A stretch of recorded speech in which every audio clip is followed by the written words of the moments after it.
قلبي مجروح في داخلي. ده تعبير جه في المزمور. في ناس بيبقى جرحها صعب، وفعلا القلب لما بيتجرح وجعه بيبقى أصعب من وجع الجسد. لما الواحد يبقى مجروح نفسيا ساعات الناس ما تقدرش أو ما تستوعبش العذاب اللي هو فيه، أو النقح الجواني، أو يعني إيه مش قادر ينام من كتر ما أفكاره هداه. المشاعر دي بتبقى صعبة قوي، وساعات الواحد يتكسف يتكلم، لأنه لما يجي يتكلم حاسس الناس يا إما مش هتفهمه يا مش هتقدر. قلبك محدش يحس بيه غيرك. قلب الإنسان للإنسان، يعني هيفضل سرك مهما كان، مهما عبرت اللي جواك ما بيطلعش كله وما بيتحسش كله. قلب الإنسان للإنسان. ففي قاعدة كتابية كده، إنك مش هتلاقي إجابة واضحة لسؤال ليه يحصل لي أنا كده، وليه بتوجع بزيادة مع إنه بيحبني، وليه في لحظة بقى متأكد إن ربنا معايا جدا، ولحظة تانية أحسه زي اللي قالب عليا وكرهني.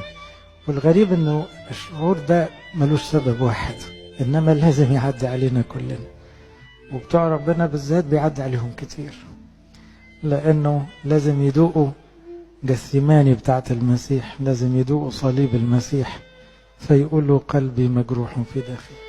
لما بنشوف تجارب في شباب صغير وفي أطفال وفي ناس مقبلة على الحياة ما بنقدرش نتكلم، لأن لنكون معزين متعبين. هتصبر الناس بأي منطق؟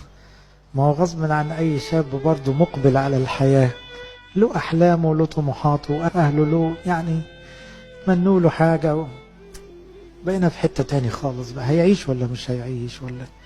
وتيجي تجارب ناشفة قوي، ويبقى حتى الكبار من قلبهم يقول لك يا ريتها جت فيا أنا من كتر الوجع. طب ليه كده؟ لما تنتظر العدل، يعني تبقى واضح انك حقاني قوي ومستني العدل، وانت عارف ان ربنا عادل ومش بعيد عليه ومش صعب عليه، وبعد ما بيجيش العدل ده، ما بيجيش من ظلم لظلم، وصوت الظالم اعلى، والدنيا كلها ماشيه مع الظالم. حاجه تفرس بصراحه، حاجه توجع القلب. وبعدين تبقى مستني ازمه تخلص ويدولك بوادر، خلاص هتخلص، يدولك امل ويعشموك، تعلى تعلى تعلى، وفجاه تهبد على الارض هبده كده. طب ليه كل ده؟ من الجروح اللي بنقابلها جرح نجاح الاشرار. لما نبقى عايشين في عالم يغلب عليه الشر ويظل من جيل لجيل للاسف العالم وضع في الشرير. طبيعي احنا بنصلي وبنحب الخير، لما بتلاقي الشر يكسب مرة واثنين وثلاثة، ده شيء صعب على أي نفسية طبيعية. دانيال في حياته أكتر من مؤامرة، وكل مرة ينجحوا مؤقتا. طب إيه ده؟ ليه بيعملوا كده؟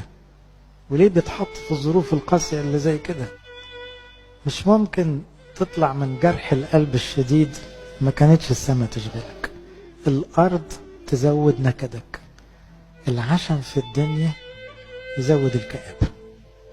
لأنه فعلا لما تعشم في الدنيا هتوصل للي وصل له سليمان: باطل الأباطيل الكل باطل ولا منفعة تحت الشمس. مرة واحد قال لي أنا قريت الجامعة جالي اكتئاب، قلت له ابونا تدرس علمنا مبدأ ان في كلمة ما اتقالتش اسمها فوق الشمس. يعني ايه؟ انت اكتئبت عشان ماسك في الدنيا، فالجامعة كله بيقول لك ايه؟ خسرانة خسرانة، خربانة خربانة، ما تعشمش فيها، فطبعا حاجة تسد النفس. لكن لو انت فكرت فوق الشمس مش تحت الشمس، في حاجة بعد الشمس، يعني خلاص هتفوق. فرجع ورا الجامعة تاني قال لي ده عجبني قوي. هي فعلا كده، الأبدية هي اللي تدوقك أحلى ما في التجارب وأحلى ما في الأحزان. لما تلاقيها قفلت من كل ناحية تقول له طب أنا عاوز إيه؟ ما أنا عاوز السما. خليها تقفل، خليها تتعقد. هياخدوا مني إيه؟ ياخدوا العمر، ياخدوه فلوس، ياخدوه خدمة، ياخدوها كرامة، ياخدوها أي حاجة. طب هيفضل حاجة واحدة بس، المسيح بالسماء بتاعته، مين يعرف ياخده؟ محدش يقدر ياخده. من سيفصلنا عن محبة المسيح؟ دي الحاجة الوحيدة اللي محدش يعرف ياخدها. خلاص تفهمها بقى، حط السماء قصاد عينيك، هتعرف تقول مع الكتاب إني أحسب أن آلام هذا الزمان الحاضر إيه؟ لا تقاس بالمجد الحديث. يعني إيه؟ خلاص وماله، بدل نتعب شوية وكله ده يتحسب، كل ده يتضرب في 100 و1000 لا تقاس بالمجد. إذا كان ده كله مجد حلو، إذا كان الصليب مجد والمرض مجد والذل مجد والظلم مجد والخيانة مجد والعار مجد والتهزيء مجد وتعب الخدمة مجد، وخلاص وماله حلو. الحل الجذري لجرح القلب المزمن ده انك تحاول تنمو في حكاية الصلاة دي، انك ما تديش دماغك فرصة تفكر كتير، انك ما تهاودش قلبك في المشاعر البشرية العادية. قول انا صلاة بس، اصحى صلاة، انام صلاة، اكل صلاة، اشرب صلاة، انا ما عنديش غير كده. اللي بيعرف يمشي في السكة دي بيبقى فوق الحاجات دي، بتبقى عنده ممكن مشاكل الدنيا وهو في حتة تاني، عايش فعلا المعنى بتاع السماء جوه، ملكوت الله داخلكم. لما تبص على الصليب تنسى انت ايه مشكلتك. قارن كل مشاكلك ووجعك بوجع المسيح، وشوف انت ايه كمان وهو ايه. اذا اتخبطت هو اتخبط كتير قوي، اذا اتهنت هو اتهن اكتر كتير قوي، اذا خسرت هو خسر اكتر بكتير قوي.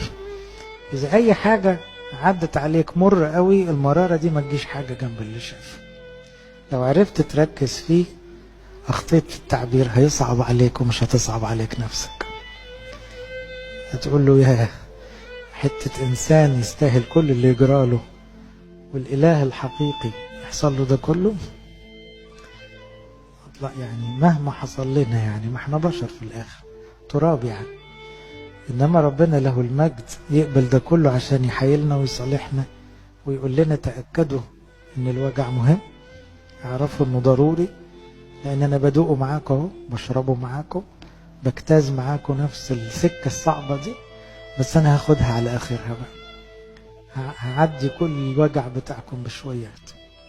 فهنا يقول ناظرين الى رئيس الايمان ومكمله. مكمله يقصد بيها كمان كمل الآلام، قد أكمل، كملت فيه هو لوحده، مفيش حد فينا كملت فيه الآلام. الذي من أجل السرور الموضوع أمامه احتمل الصليب مستهينا بالخزي فجلس في يمين عرش الله. عقبالك، يعني بقية الآية ينطبق عليك لما تشيل انت كمان الصليب. لإلهنا كل مجد وكرامة.